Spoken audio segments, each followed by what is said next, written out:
Employment Department is dealing with a historic backlog, and now it's got a whistleblower on its hands. And state legislators got more done in 3 days than during their entire session earlier this year. So, what's going to change with policing?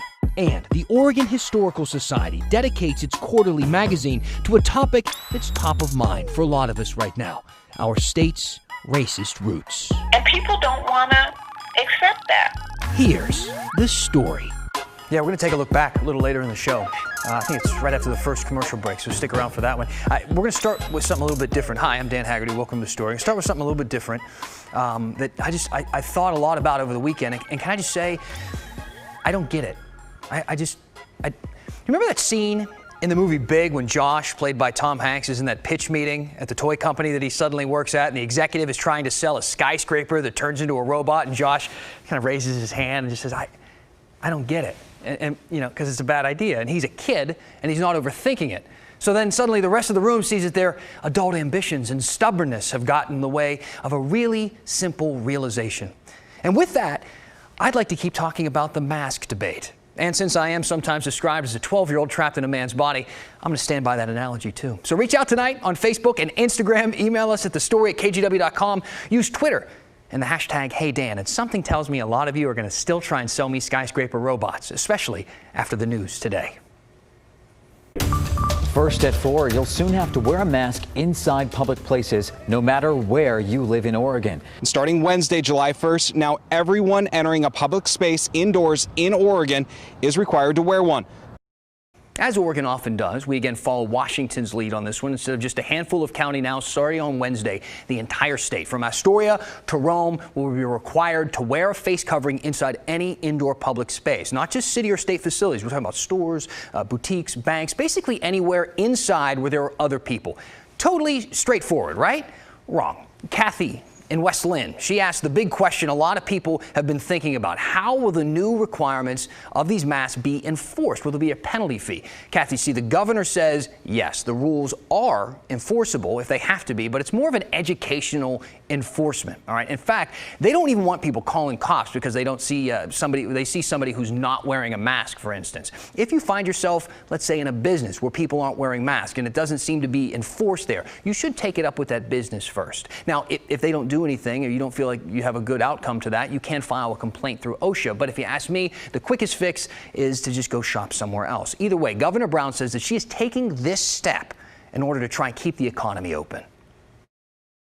We are doing this so we won't have to shut down other parts of the economy and recreational opportunities. You're seeing in Texas, you're seeing in Florida, they're shutting down bars, they're restricting access to restaurants.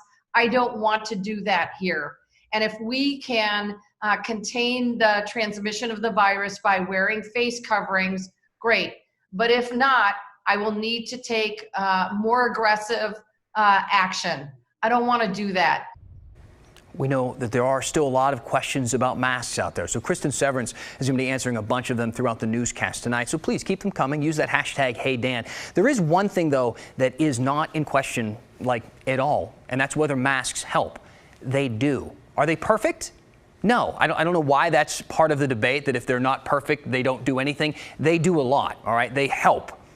They're one of the only weapons we have also, and they scientifically are proven to prevent the spread of this virus. Wearing them along with social distancing will save lives, and there is no other side to that story.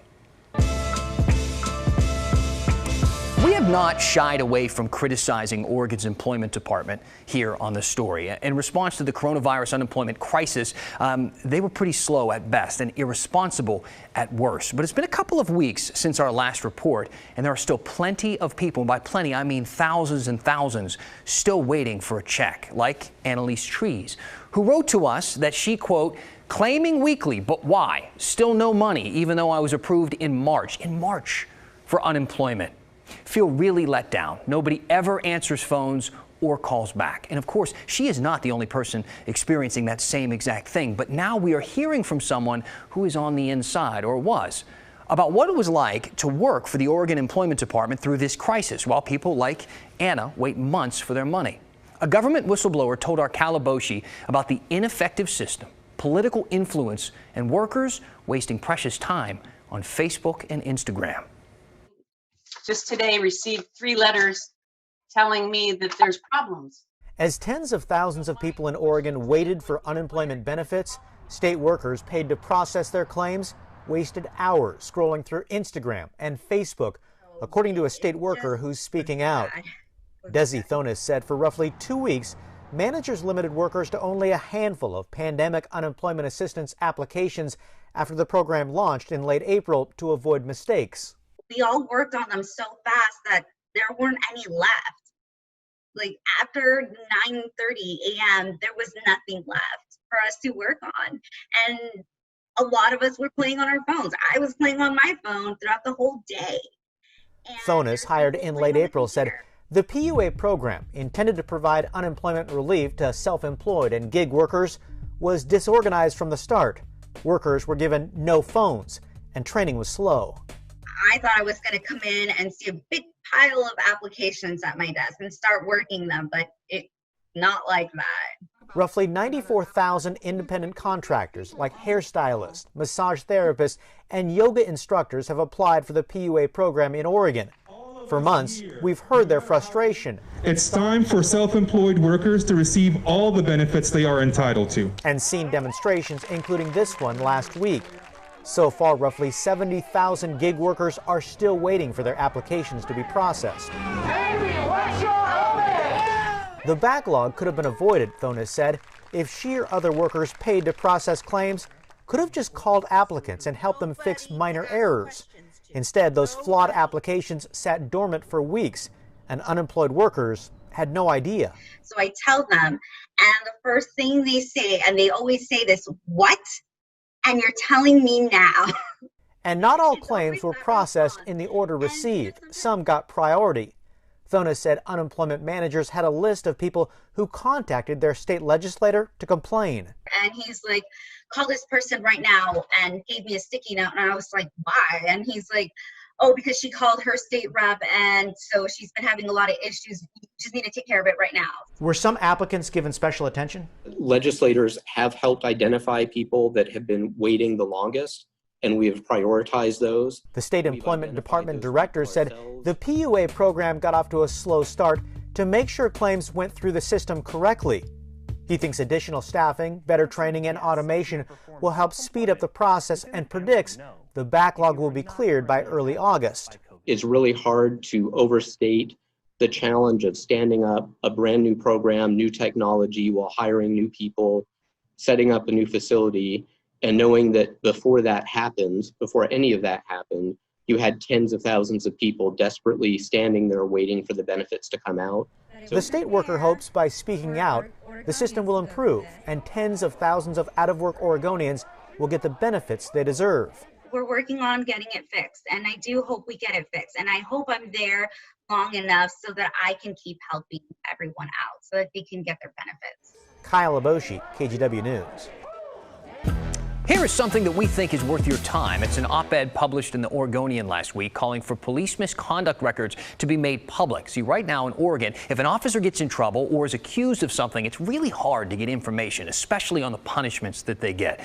And a lot of people think that's a big reason for the lack of trust between police and the public, including state lawmakers. On Friday, in fact, they passed House Bill 4207. It creates a public statewide online database that tracks if an officer's certification has been suspended or revoked. Initially, the database would have tracked all disciplinary records, but the bill did get amended, so this is as far as it goes for now. It also requires all law enforcement agencies to review the personnel records of an officer before hiring them. Kind of news to me that they weren't already doing that. The governor is expected to sign it soon. And now the woman that wrote that Oregonian op-ed is Ginger McCall. And if that name sounds familiar to you, here's why. She was appointed Oregon's first public records advocate in 2018, but last year she abruptly resigned. McCall says Governor Kate Brown's office was pressuring her to secretly work for the governor's interests instead of the public's interests.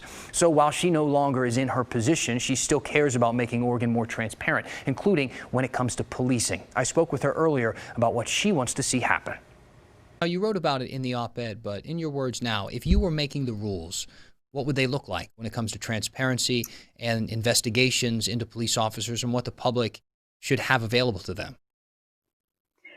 Well, ideally, all of this information would be proactively disclosed, which means that no one would ever have to make a request for it. If there's a disciplinary investigation into an officer and that officer is found guilty of wrongdoing, that the records of that investigation are put up online in a database that anyone can access. But barring that ideal case of proactive disclosure, these exemptions should be repealed.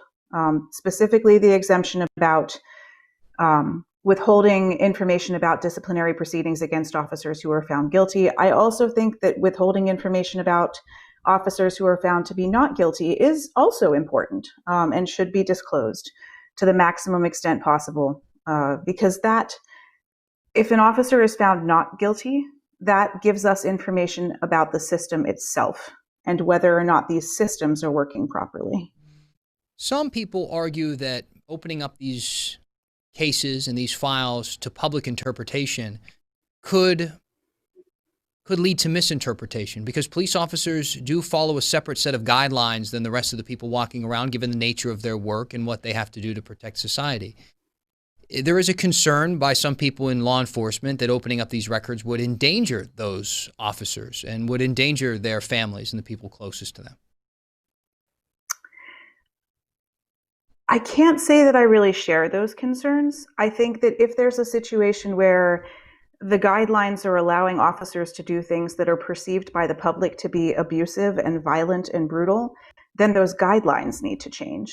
And we need to be able to see the operating system that results in, officers continuing to be on the force when they've been found guilty multiple times or when they've had multiple complaints against them. The public needs to be able to evaluate the rules and the guidance that's resulting in these outcomes.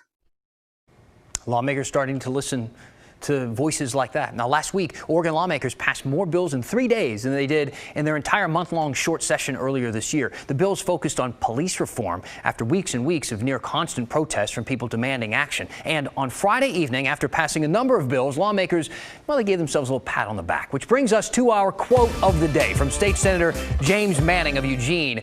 Quote, "Today we proclaimed that Black Lives Matter, because the 6 issues the legislature tackled last week are big issues with activists, including creating a deadly force task force, banning chokeholds, requiring officers to intervene when a colleague is breaking a rule, making officer misconduct more transparent, as we just spoke about, limiting the use of tear gas, and restricting police arbitrators."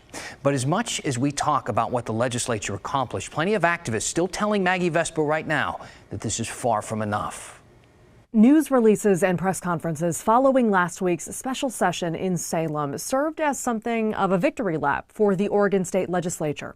Here's Governor Kate Brown on Saturday talking about the list of bills passed. These bills came together very quickly, but they will have lasting impact for our state. The bills were, by and large, tied to financial protections amid the COVID-19 pandemic and to police reform. The latter issue pushed to center stage in Salem in the wake of protests over racism and police brutality. This week, I am not jumping for joy about any of these bills. Activists want to add some context. I'm pleased, and I don't want to seem as if though I'm being negative about them, because I'm not. At the same time, I am concerned that some legislators will think, well, we checked that box, so we don't have to deal with that anymore. Nikenge Harmon Johnson, CEO and president of the Urban League of Portland, is talking about the 6 bills passed last week tied to police reform in Oregon. Here's a list. You can see the bill's numbers along with their overall goals, things like banning chokeholds and tear gas and turning investigations into police shootings over to the state. Harmon Johnson points out in a lot of cases, language in these bills was altered or frankly weakened. The bill banning chokeholds passed, but still allows for them in situations where an officer decides using deadly force is warranted. It's worth noting multiple police departments, including Portland Police, have banned the tactic themselves. The bill banning tear gas passed, but makes an exception if and when police declare a situation a riot. The police get to decide when there's a riot, so they get to decide when to use tear gas. Police get to decide when deadly force is warranted, so they get to decide when they can choke the life out of someone. That they are outlawed is insufficient. What happens when they are used is a different story. Lastly, the bill that aimed at turning police shooting investigations over to the Oregon Department of Justice Well, the language of that one was altered too. It simply created a task force of lawmakers and community members who are supposed to make recommendations to the legislature on this issue by the end of the year. There are folks who really would like to see everything change overnight. That doesn't happen. And so what we're seeing is the beginning. State Senator Lou Frederick is on the People of Color Caucus, aka the group of Oregon lawmakers who pitched these bills and pushed to get them approved. A reminder, he says, lawmakers had a week to get these bills together. And the senator noted for the first time ever, bills tied to police reform had bipartisan, almost unanimous support. In his mind, last week was a starting point. I asked if he's worried about momentum dying out. When you have people demonstrating in Coos Bay and in Burns and in Lakeview and in Klamath Falls and in Hermiston and Umatilla and Ontario and Astoria, I mean, all across the state saying we need to rethink what we're doing so that people feel as though things are fair across the state. No, I don't get upset about the momentum. In fact, I think we're probably going to see it more as a very strong, positive step across the state and, frankly, across the nation. Maggie Vespa, KGW News. When the story continues. It's not easy to read about this history. But that's why the Oregon Historical Society says it's so important. Sometimes white folks can feel a little defensive. And that's why it's dedicating an edition of its quarterly magazine to Oregon's history of white supremacy. We've gotten a lot of Hey Dan questions about masks, so let's answer some of them. This person says, hey Dan, can you address the people who will only wear masks over their mouth but not their nose? Does it help? Is it better than nothing? And that's from Pat. All right, Pat, according to the CDC, if your mask only covers your mouth, you're wearing it wrong because we can breathe in viral particles. A mask worn only over the mouth won't contain droplets if you sneeze. And if your nose is not covered by a mask, you also risk contamination from the mask itself, which collects germs on its exterior. So your mask should cover more than just the tip of your nose. The CDC says you need to place it on the bridge of your nose to create the best seal possible. Do you have questions? We will do our very best to get you answers. Just use the hashtag HeyDan.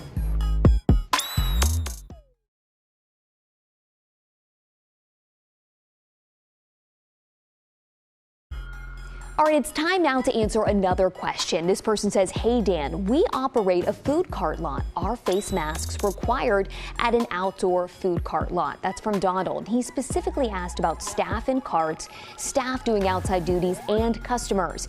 According to the governor's office, employees are required to wear face coverings, but customers are not. They're strongly encouraged, especially if you cannot maintain that 6 feet of distance. I know we harp on the mask issue all of the time, and you definitely should be wearing a mask, but we don't want to forget that you do need to stay 6 feet away from each other.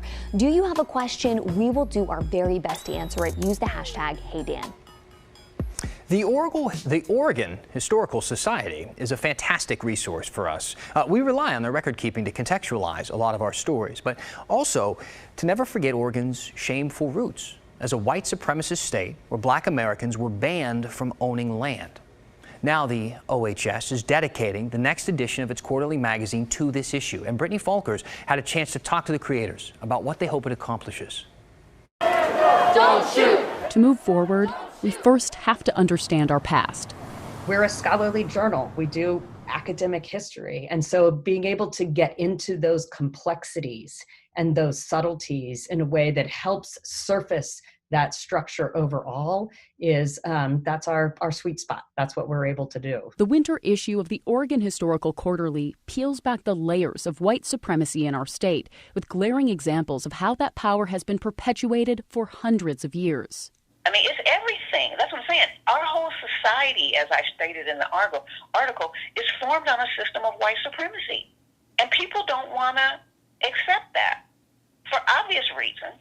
Right? I mean, you know, I get it, but it is what it is. Independent historian Carmen P. Thompson sits on the board for OHQ and was brought on as a guest editor for this particular issue. It's probably the hardest thing I've done outside of my own dissertation.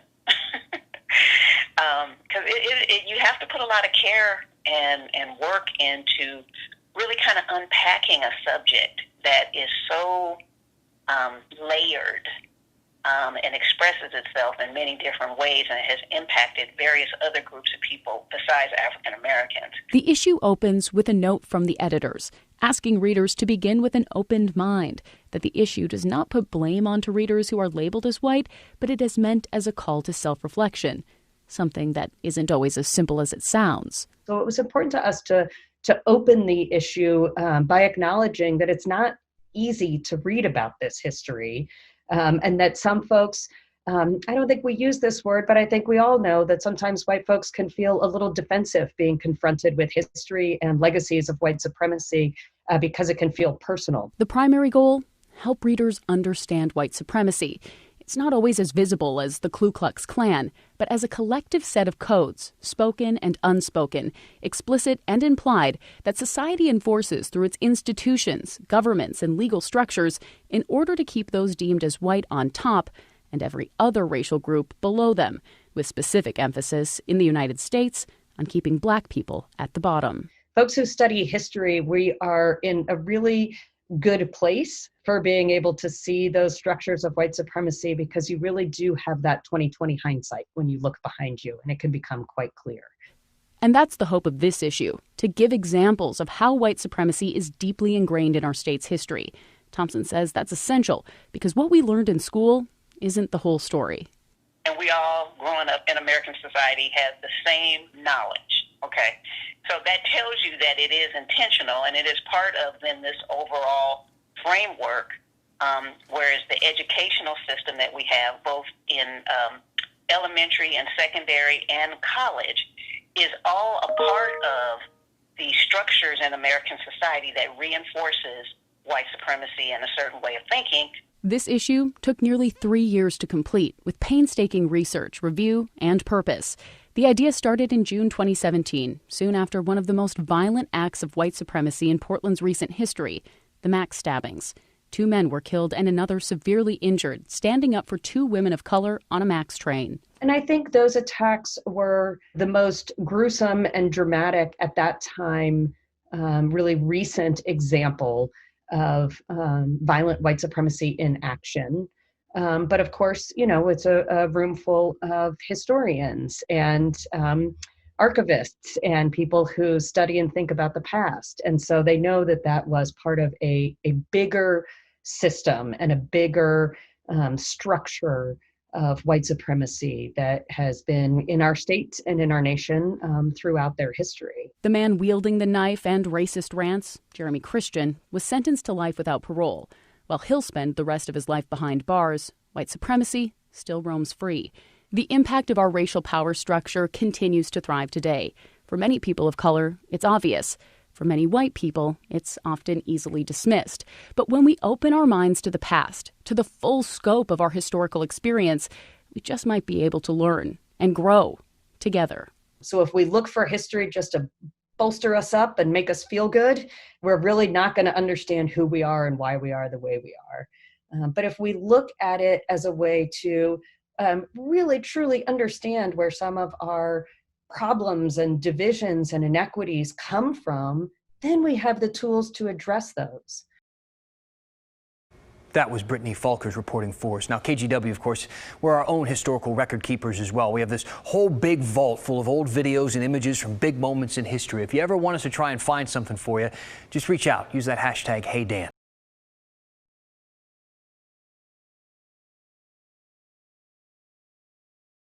All right, let's talk comments. You want to talk about masks first or unemployment first? Let's do this one from Cam. He said, it took us driving to the head unemployment office in Salem and getting a kind security guard to take our phone and social security numbers inside. The 5 groups of us waiting outside the locked doors received calls in about 20 minutes, and issues were resolved. Payments came in 2 days. Think about how desperate people are getting to making those types of moves. 5 groups of people driving down to Salem to knock on the door of the employment office. I'm happy for them they got it resolved, but a lot of people don't even have that option, right? And then Sam wrote in and said, hey, Dan, about not wearing a mask. Wouldn't it make more sense to get a medical exemption from a doctor not to wear a mask? If medical exemptions become a requirement, then not wearing a mask ceases to be a political statement and then becomes a medical reason like a handicap parking permit, stuff like that. Look, here's the deal. They're not enforcing this stuff. We've been through that already. They can enforce it on certain businesses, but I haven't seen anybody who's gotten nailed for anything like that. Grocery stores do not have to let you in, even if you have to not wear a mask, right, for a medical reason, because you can always order your groceries online, pick them up outside. There are a bunch of ways to do that. At the end of the day, it's all about kind of coming together on this and working together. I always thought that something that impacted everybody, not just nationally, but globally, would be able to pull people together, but we still seem to be finding ways to fight with each other. Wear a mask, people. It's going to help people and save lives. That's it. We'll end on a serious note tonight. We'll see you back here tomorrow.